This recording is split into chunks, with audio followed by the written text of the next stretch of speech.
Hey guys, Brick Engineer here. Before we start the video, I want to say something.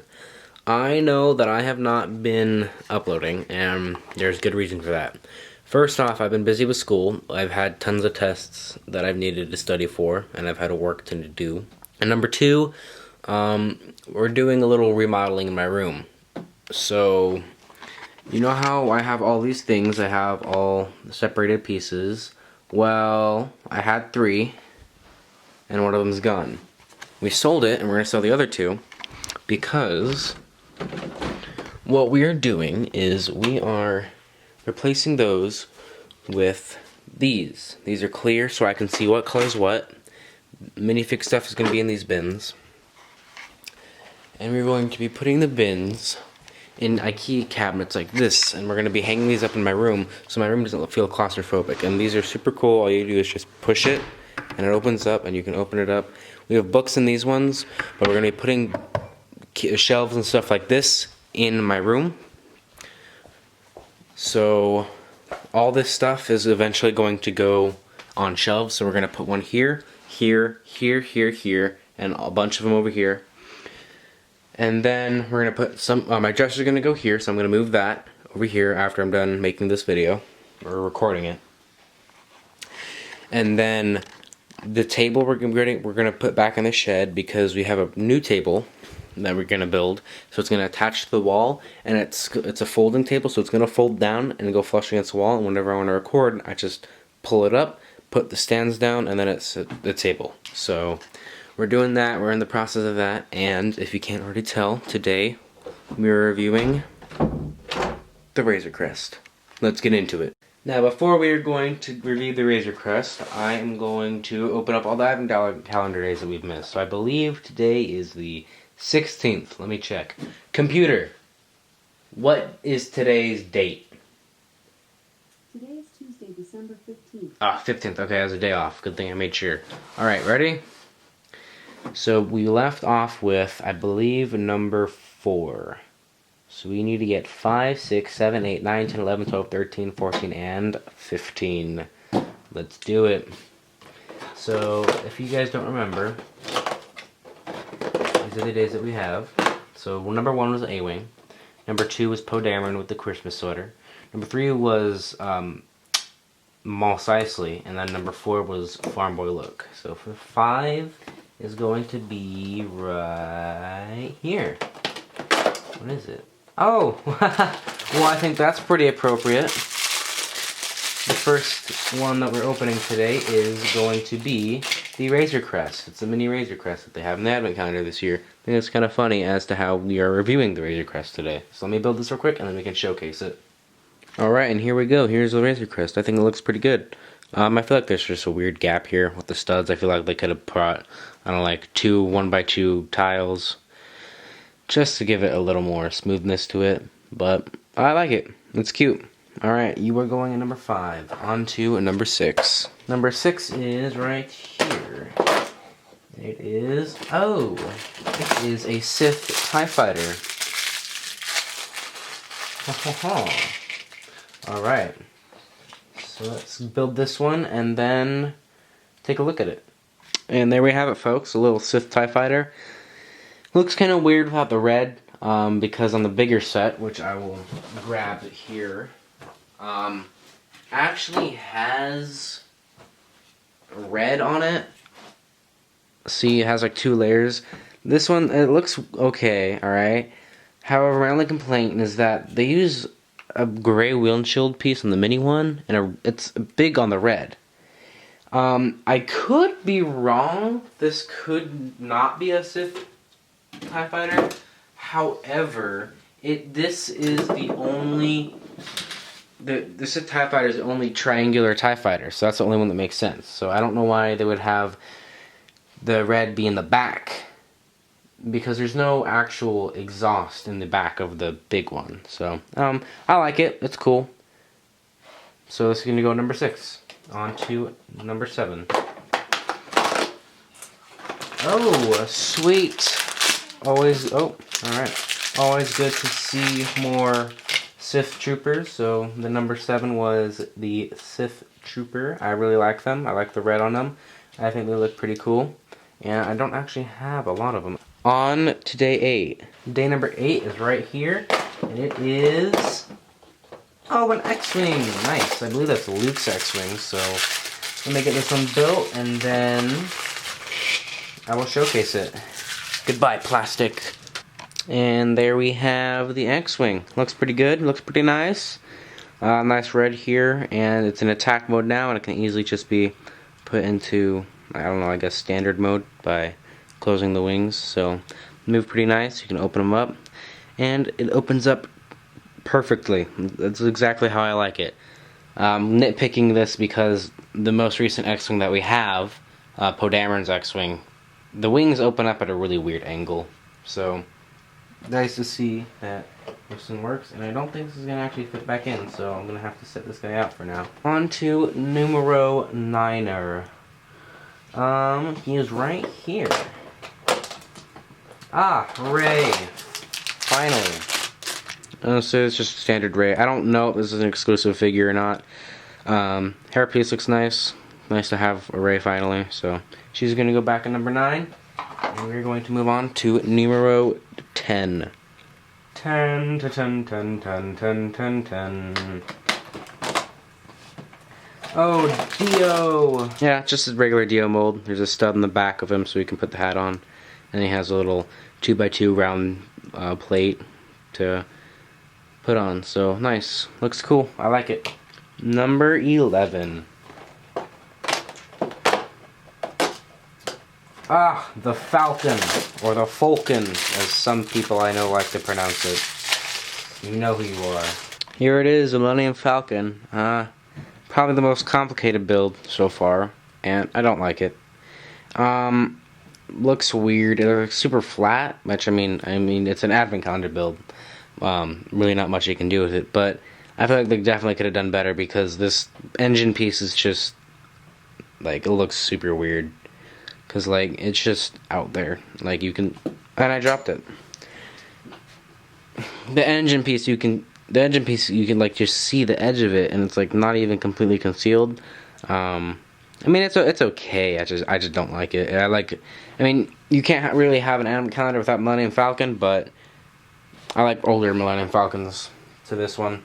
Much easier and simpler. Usually with smaller builds, the most simplest thing is the most good looking. So let's put Millennium Falcon in here and move on to number 12. Number 12 is, oh, a Porg. I actually don't have more than one Porg. Well, I mean, I have 2 now, I guess, kind of this one, but I remember last year, I believe it was last year when, and when I say last year, I mean 2019 Advent Calendar. I believe it was the 2019 one where we had a Santa Porg. He had a little Santa hat on, so I don't know, I liked it. But this one does not have a Santa hat, I believe. Usually there's only one character with a Santa hat in each Advent Calendar, and was Dio for this year, as we just saw. But honestly, I like the Porgs. I think they're pretty cute. And I believe we are done. So now I will show you guys Mr. Porg. And it's basically the exact same build as we see in Advent Calendars before and any other set with a Porg in it. So, yeah, cute. I like him. I wish I had more. So he's going to go in number 12. Put the extra pieces away. And move on to number 13. Alright, number 13's right here. And, oh, sweet. Oh, I don't remember what it's called, but I really like this ship. It's a really cool ship. It's a Republic ship. I believe it's called the Republic Frigate. We see it in the Clone Wars. Let me build it, and I'll show you guys what I'm talking about. I've never gotten one of these before in an Advent Calendar. Really cool. It's a Republic Frigate, I believe. This is supposed to be like a thing that drops down from the big set. Really like it. Really cool. Did not expect to see this in this Advent Calendar, so... yeah, I like it. Alright, moving on to number 14. Number 14 is right here. Oh, found it. Battle Droid, but no Battle Droid. Oh, wait, there it is. I was like, wait, there's no Battle Droid bag in here. Oh, sweet, and it comes with a Gunmetal Gray blaster. Cool. Always love to get more of those Gunmetal Gray blaster pieces. Love them. Love them a lot. Really cool. Nice gunmetal gray. Like as I was saying, I mean it's a battle droid, nothing new, so I'm setting down. But I'm gonna talk about the blaster real quick. I really like this blaster. I really love the color. I love how they have like the dark gunmetal gray. They have like the light gray. We have a black. We have white. Those are really the only other colors that we've seen. I wish they would have like a more diversity of colors. Like a bronze one, a chrome one at some point, like for like a May the 4th figure. Although Lego has not had any May the 4th figures because you know they don't like to listen to the people.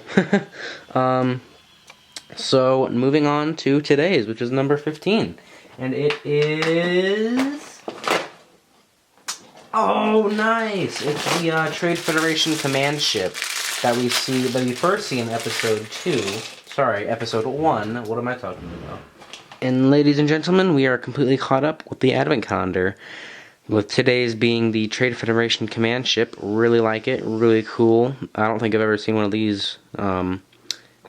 Actually, no, I think this is the first time Lego's ever made one of these before. So, really cool. Really like it. It's a little wonky, like a little big for me, but, you know, that's fine. And now we can move on to the main event. Alright, and now for the main event. Today we're looking at the Razor Crest. Set number 75292 with 1,023 pieces and is rated 10 and up. This set is retailed for $130 and comes with 5 minifigures. This set is amazing.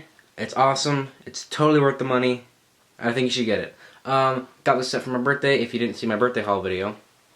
It's not that complicated of a build. It's relatively easy. It really gets repetitive, kind of, with these things. You just have to build a lot of them. And then, kind of like right here, where you see all this paneling, where they use these kind of curved pieces, you just have to, like, place, boom. Same thing on the engines here. Other than that, it's totally worth it. It's totally worth the time. Tons of great play features, great minifigure selection. And honestly, the design of it just looks really good. I really like it. Really pleased with this set. And today, we are doing something a little different, and we're going to try to see how this works. So normally I do the figures in the set. However, from now on, we're going to try to do... I'm going to be reviewing the set and handling the set and doing all the play features and design. And my little brother is going to be going over the figures. So I built this little turntable using some gears and stuff. So when you turn this clear thing, it turns the figure. So it's much easier to get design and you don't just have to see our fat fingers in it. So let's get straight into it, starting with the minifigures. Alright, so first we have the Mandalorian, as we have the gun here. As you can see, it's in the show. It's like a sniper, kind of, and it's really cool. And then we have the printing on the front of the body. I like the leg prints, as you can see here. It's got more of a, not his shiny armor yet. And he's got his chest plate on, as you look at his helmet. And then I like the cape here, the gray cape. Flip it up. Here's the back print. He has brown arms. And then we have our next guy, which I think is the best character. This guy can't even fit on 2. But it is the Child. He is one of my favorite characters in the show, and he's just adorable. There's not much on his print except just this little black print right there. It shows his clothes. Doesn't have a back print. Very big black wide eyes. And that's really most of all. I mean, there's not much for Baby Yoda. That's what I call him. I call him Baby Yoda. Now we have Grief Karga. As you see, he has double pistols. The print... Now, in the TV show, as I believe, I don't think so. I think he has a cape. The print on him is pretty good. And the gesture on him, I like his gesture on his face. But that's it. Alright. So, Then we have a Scout Trooper. This was a pretty funny scene in the very first season where Scout Troopers have terrible aiming and took the child. But I do like the detailed print on the body, including the helmet, and on the back he's got some print, and on the back he's got helmet print. He's got a little pistol, black arm, sleeves. That's about it.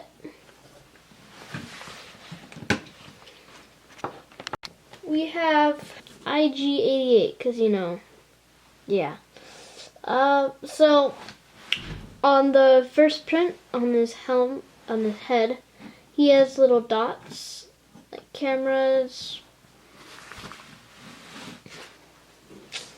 and then he has the body of a droid, and he has a little rifle right here, kind of, and then another one in the back, right here, and that's about it. Alright, well, thanks to Ozzy for doing that. Now we are moving on to the actual set, the actual main build of this. Before we start, I want to say that in this set, this used to be the only way to get Baby Yoda figure. Currently, the cheapest way to get Baby Yoda is through the Child Ultimate Collector Series build, because you get like the big Baby Yoda and then the little one. So that set's $80. I don't have it yet, but coming out next year, we have the Mandalorian speeder set, which comes with Mandalorian full Beskar, which I'm super excited about, and Baby Yoda as well. So that set will be $30, and that will be the cheapest way. So if you guys want to get that set, I recommend doing it while you can, right as it comes out, because as soon as it comes out, it's probably going to sell out within a few hours, because, sets have been selling really, really fast lately. Now, to go on with the actual set, really nice build, I really like it. It's got lots of paneling, and it actually opens up a lot. Each side has two main panels, so this one right here, and then this one right here, and then they have two side panels, two little panels, and then two medium-sized panels. So all these panels can open up, and out dropped something that I forgot was in there. So then the back opens up, and then you can just kind of have it setting here. Like if you're playing with it and you want to have interior access, you can. And that's really nice, because when I first saw that this set was going to be out, I was like, ooh, I don't know how they're going to do that, because there'll have to be an interior, but how are they going to get the whole top off? I thought they were going to be like where you take the top off, but no, they actually do the paneling, which actually works surprisingly well. You can easily fit your hand in there, put some figures down. It's really easy to access, and you can just pull all the panels back up. So it's super easy, super great design, and it just looks really nice. On the front here, it has the two big blasters that we see the Razor Crest have in the show. So each of these side panels opens up and has a different thing in it. So on this side panel, we have a little bed that you can actually put the Mandalorian in. You can just have him lay down there and then close that up. Or if you want him in the cockpit, you can put him in the cockpit. And then on the other side, we have extra spring-loaded storage. So these are the spring-loaded missiles. This set has red ones. So they just fit on there with the clips. There's 3 clips. However, the set only comes with 4 of the spring-loaded missiles. So if you have any extra ones, you can just fill that last gap here. And then the spring-loaded missiles are here and here on each wing, and they are activated by pressing these 2 grill pieces on the wings. So you can just push them down and fire them, and then get some from the side, or pick them up if you will. Engine pieces look really nice. They use these kind of gunmetal gray looking, I would say like half barrels, because they kind of look like barrels, but they're not complete barrels. And on the bottom they have these translucent orange pieces and engines. And then there's this big sticker here on each side, and then nice little engine pieces with you. Again, as I stated earlier, there's lots of repetition, so you have to build these little pieces here, and then they attach to this clip ring, and then you just put them on there. Now for the cockpit, really cool. So I believe this is a new windshield piece. I don't believe that we've actually seen this piece before. It is printed, thankfully, because I do not like putting stickers on windshields because I always put them on crooked. But you can easily access the interior of the cockpit. There's 2 chairs, so you can put Mandalorian and Grief on there. And then there's a little control panel right here, so you can have the Mandalorian, you know, drive the Razor Crest, fly it. So you can just grab the Mandalorian and put Baby Yoda in his hand, put him in the chair, and then grab Mr. Grief, sit him down, and then you are good to go. You just put this back on. However, the Mandalorian cannot sit in the cockpit with his rifle. So what Lego actually did, which I think is pretty cool, is if you remove the cockpit and then you have to take out whoever's in this seat because their head gets in the way. But if you bring this down, there are actually 2 clips here, and you can put weapons here. So in the set, they show that you can put the rifle here. Pretty cool, really nice design. It's kind of a hidden feature because if you don't pay attention to it, you're not going to notice it. And then the cockpit just goes back on. However, you cannot open up the weapon storage without removing the cockpit because the cockpit kind of prevents it from moving. So that's a little issue that I have because I would like to get the rifle without removing the cockpit every time. The cockpit is actually I didn't really expect Lego to use this kind of connection. So it uses, on the actual cockpit build, or the windshield, it uses these clip pieces, right? But on the inside, if you can see it, let me focus real quick. On the inside, they use these different kind of clip pieces, and so they kind of just makes a really, it's not a weak connection, and it's not super strong. It's kind of right there in the balance, because if you have the same kind of connectors, you have a certain amount of force you need to push it back on and pull it off. And if they had used the same kind of connector, there would be a lot of issues with the cockpit breaking every time you took it off. And if you don't, I prefer to take it off from the front. However, they have this little latch here that you can just pull off. It's as easy as the other way. And for the last main play feature, there is an escape pod. And I actually was surprised by this because we don't actually see the Razor Crest use an escape pod in the show. I don't think we ever will be. I don't actually think we ever will see the escape pod if you are caught up with the Mandalorian. And you can just take the escape pod out. It uses this little connection here. It has a hole in the top of it, and it kind of just sits on here. I actually edited this because I had a huge problem whenever I was swooshing the ship around. Every time I'd go upside down, the connection they were using was a 2x2 plate with a stud in the middle. And every time I would go up, the escape pod would just fall off and break and shatter. And I was like, okay, I gotta fix this. So what I did was I took red pieces, and the regular piece I use is red, so I wanted to keep that red. I grabbed a 1x2 tile and a 1x2 plate and just put them there, and it makes a really good connection. It's not hard to remove, and you can have it either which way. So the escape pod's pretty basic. So the front of it comes off. You just kind of put your finger in here, or you can flip it off from the grills in the back. And there's these 2 jumper plates that you can just attach to the back of your Lego minifigure's legs and put their arms down, and then put the front of it back on, and then they're in a cockpit, so you can just have that go off, and the little engine pieces are able to move. So that's pretty cool. And that's the last main play feature. I guess a side play feature that they have are these carbonite pieces. These are stickered on of the people that we see the Mandalorian putting carbonite in the show. And the way that these go are on this side panel here. These are actually the things that fell out earlier. Right here in the side, you have these little holes and spaces that you can just fit the carbonite in, and they are good to go. And they look really nice, really well. Really like that play feature. And on the bottom here, the way it stands is it uses these ski pieces on Technic pins to kind of move and glide against whatever surface you have. So really nice, really easy to move.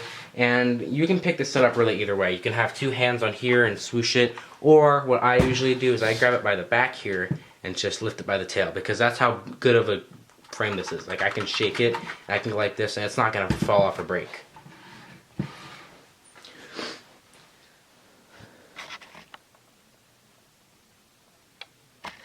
Well guys, again, I would like to apologize for the delay of uploads, but I really hope you guys enjoyed this video. Don't forget to like, subscribe, and as always, I will see you guys later. Peace.